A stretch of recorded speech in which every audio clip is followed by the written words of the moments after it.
नाजरीन अस्सलाम वालेकुम। IND टुडे न्यूज़ में आपका खैर मकदम करते हैं।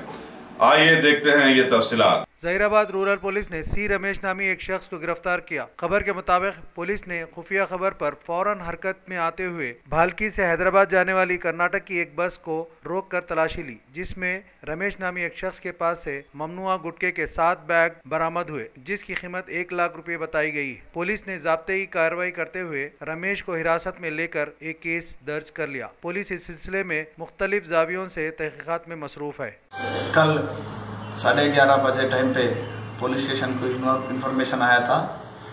एक कर्नाटक RTC डिपो की बस में प्रोहिबिटेड इन तेलंगाना स्टेट में जो गुटखा है वो प्रोहिबिटेड गुटखा उसमें एक पैसेंजर लेके आ रहा बोल के इन्फॉर्मेशन आए तो हमारा लिमिट्स में उगली चौरस्ता पे पूरे व्हीकल चेकिंग करे तो एक कर्नाटका डिपो बस में KA 38F 989 नंबर गाड़ी में एक पैसेंजर के पास एक बैग मिला। वो बैग में सर्च करे तो गुटखा मिला और उनको वही इंक्वायरी करे तो और गाड़ी पे कैबिन में पूरे 6 बैग मिले थे।